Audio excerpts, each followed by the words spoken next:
Na aula de hoje falaremos de Max Weber, um dos principais representantes da sociologia e um pensador clássico e de referência para o pensamento sociológico. Max Weber nasceu em 1864 e morreu em 1920. A formação acadêmica de Max Weber é muito ampla.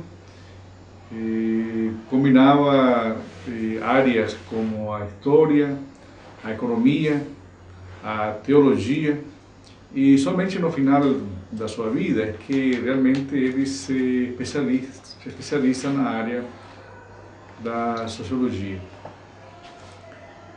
Segundo alguns especialistas na obra de Max Weber, ele tem muita influência de Marx e de Nietzsche. Segundo esses autores, digamos, biógrafos, as ideias desses dois pensadores influenciam a obra de Weber. E essa afirmação, inclusive, é também reconhecida pelo próprio Max Weber. Essa influência. De Marx, ele compartilha a ideia de estudar o mesmo tema, ou seja, o foco principal, o tema principal, o objeto da análise de Weber também o mesmo de Marx, ou seja, o capitalismo ocidental. Tanto Marx como Weber estudam o capitalismo a partir da perspectiva histórica, econômica e sociológica. Então, eles têm em comum, precisamente, tratar o capitalismo ocidental a partir dessas perspectivas. Porém, existem algumas diferenças em relação a Marx. Weber procurou compreender como as ideias, tanto como fatores de ordem material, tinham força na explicação sociológica, criticando algumas explicações que ele chama de monismo causal, que caracterizam algumas interpretações marxistas. O que significa isso? Em algumas interpretações marxistas existe a ênfase em explicar o capitalismo a partir das questões materiais, a partir das questões econômicas, das condições materiais. Segundo Weber, existem outros elementos que explicam a formação e o desenvolvimento do capitalismo, como são as ideias. De Nietzsche, Weber toma a ideia da vontade de poder, que se expressa na luta entre valores antagônicos. E precisamente essa luta entre valores antagônicos que torna a realidade social compreensível. Então, basicamente, essas são duas influências que Weber recebe de outros pensadores. Mas, porém, são influências, como eu falei antes, são influências que, ao mesmo tempo, Weber se preocupa em mostrar a sua própria contribuição e a sua particular interpretação da sociedade moderna, da sociedade capitalista. Então, existem essas diferenças, porque ele vai buscar, além das condições materiais, a explicação para a sociedade. Na investigação de um tema, já falando sobre a preocupação de Weber em relação ao conhecimento, à objetividade do conhecimento científico. Então, ele afirma que na investigação de um tema, um cientista é inspirado por seus próprios valores e ideias. Aqui também temos alguma diferença em relação a Durkheim, porque Durkheim, se você lembra, Durkheim está preocupado para mostrar esse caráter objetivo, né, do conhecimento científico. Ou seja, lembra que quando Durkheim está falando da sociedade, dos fenômenos sociais, ele está considerando fenômenos sociais como um fato social, como uma coisa, como algo externo ao pesquisador. Então, Weber já tem uma perspectiva diferente, né? Porque, segundo ele,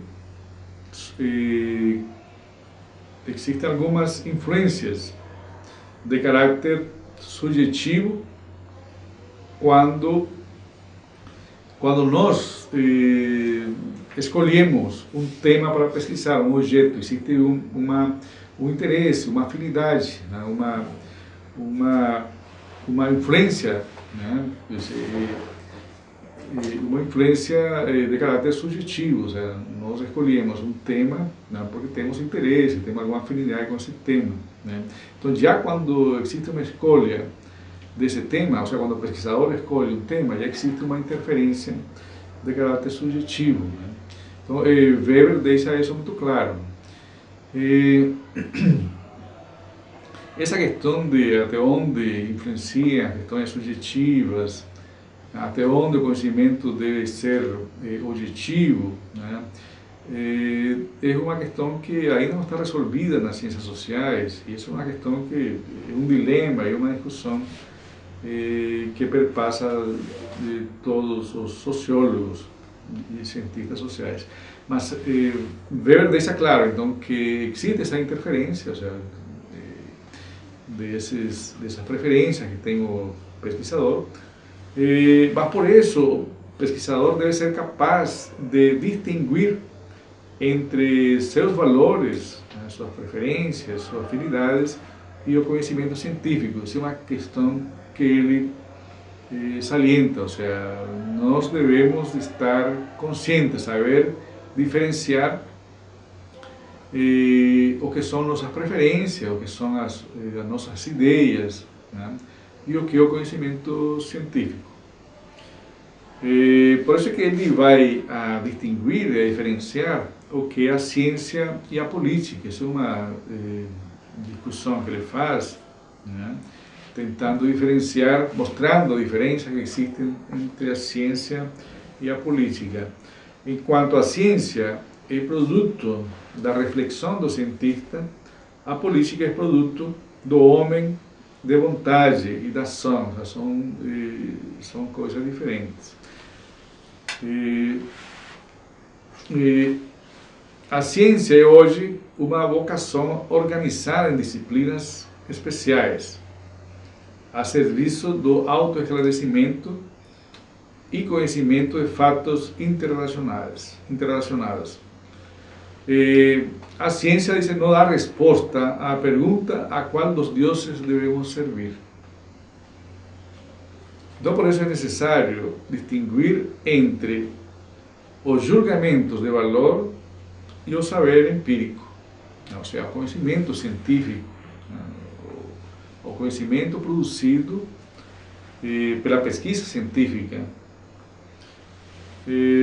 O saber empírico é realmente esse conjunto de problemática que um pesquisador levanta, né, e que seleciona e delimita o que deve ser estudado.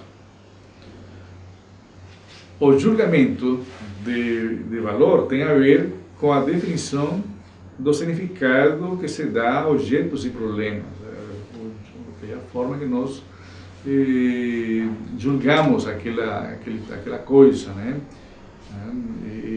Que nós opinamos sobre determinado tema, né?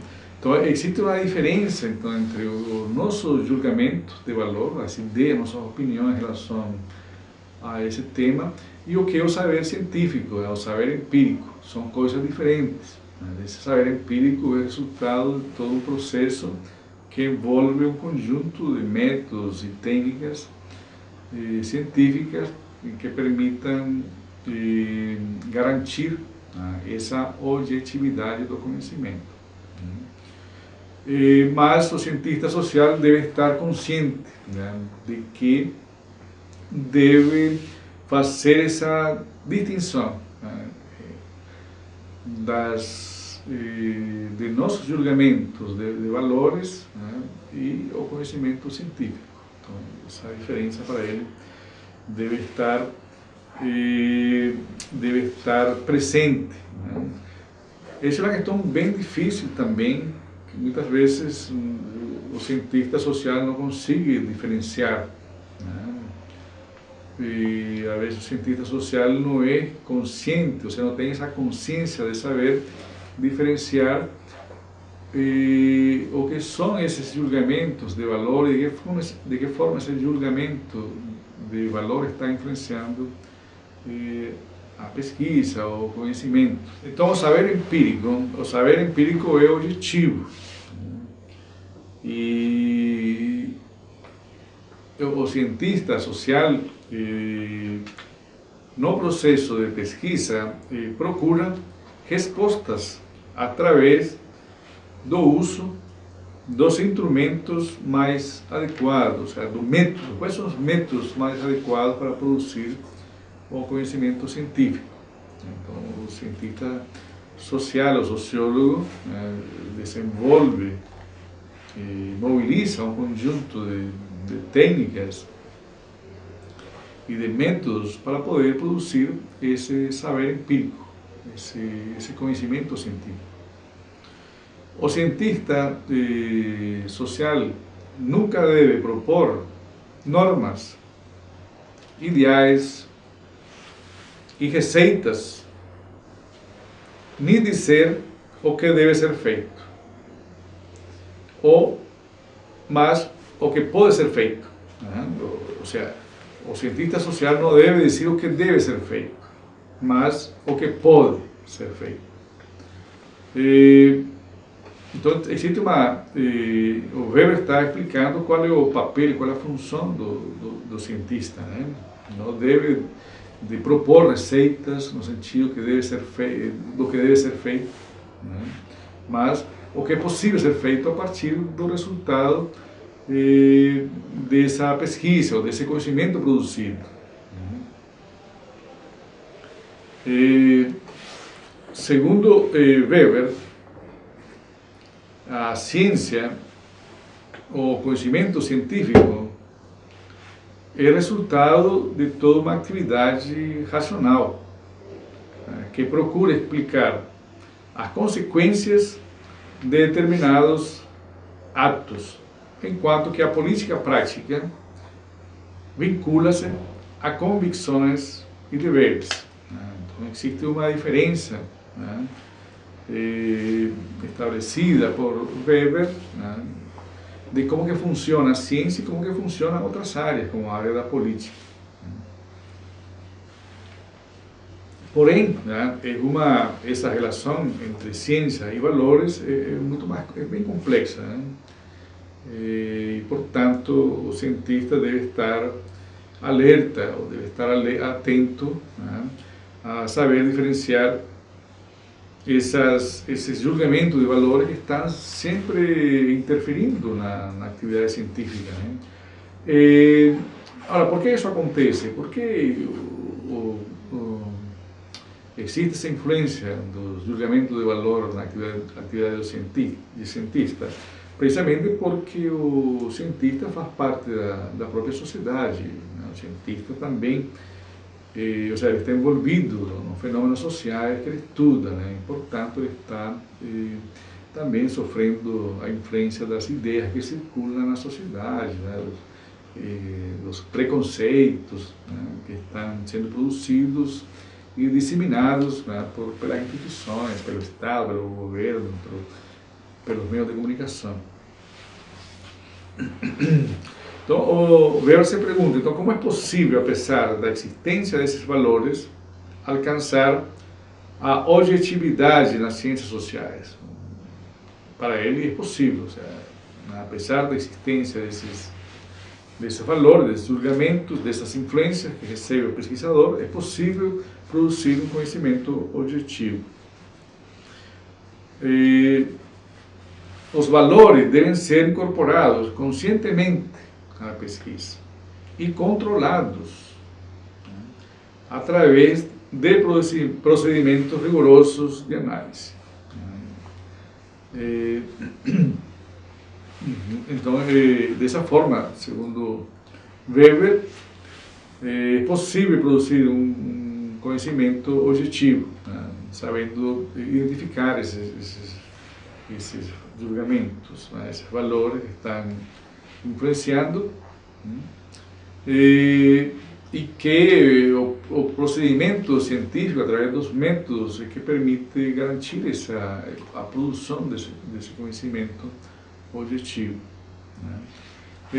Os valores são uma referência que o pesquisador tem para a escolha de um certo objeto. Ou seja, quando nós escolhemos um objeto, os próprios valores já têm, as próprias ideias que nós temos, nossas preferências, são uma referência para, ou seja, é uma espécie de guia para poder escolher os temas de pesquisa. Então, o Weber está colocando de que nós devemos estar conscientes desses valores, que ele inclusive desempenha um papel quando nós escolhemos um tema, porque existe já alguma influência, alguma preferência. Ou seja, quando alguém escolhe, por exemplo, estudar movimentos sociais, por que esse pesquisador escolhe estudar movimentos sociais, ou determinados partidos políticos, ou determinada política social? De onde surge essa ideia de pesquisar esse assunto? Segundo Weber, são esses valores, as preferências que nos levam a escolher os movimentos sociais, as políticas sociais, o Estado, o partido, como um objeto de estudo.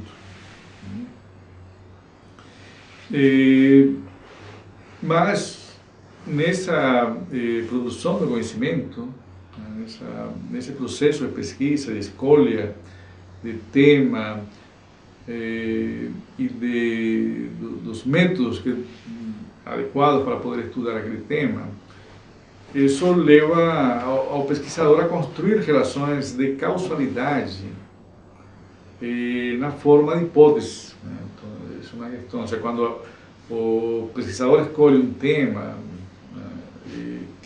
esse tema tem que ser tratado de uma forma científica a partir da construção dessas relações de causalidade, que são as bases para construir, para a construção das hipóteses, e essas hipóteses permitirão construir um esquema lógico explicativo cuja objetividade é garantida pelo rigor e a obediência aos cânones do pensamento científico. Ou seja, são esse conjunto de métodos e técnicas, e de forma de pensar e de pesquisar, que são as referências que o pesquisador tem para poder chegar a produzir um conhecimento científico.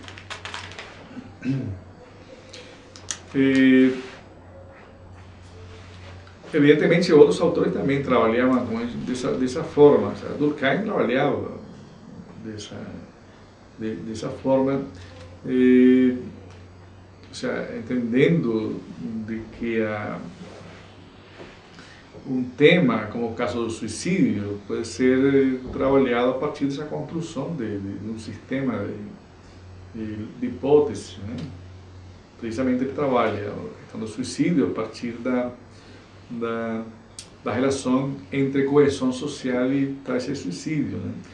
Da mesma forma, Marx, né, no trabalho de Marx, na pesquisa que ele fez, né, sobre o capitalismo, ele levanta várias hipóteses para poder explicar, né, o funcionamento do capitalismo, né. Uma questão também em relação, que é comum também a outros pensadores, Marx e Durkheim, também Weber faz ênfase na necessidade de criar ou de trabalhar com conceitos, né, que é uma questão importante, ou seja, que são os conceitos. Os conceitos permitem explicar esses fenômenos, né. Então, tanto Marx como Durkheim e Weber trabalham com conceitos. Suas teorias são redes de conceitos que permitem explicar os fenômenos e a sociedade. Nós podemos encontrar em Marx vários, né, esse conjunto, né, de conceitos. Então, os conceitos são elementos chaves, né, para poder entender a teoria de um autor, né. Weber também existem alguns conceitos que ele propõe, que ele constrói, que são os tipos ideais, né. Os tipos ideais são os conceitos, né, mas que também são elementos de caráter metodológico, né.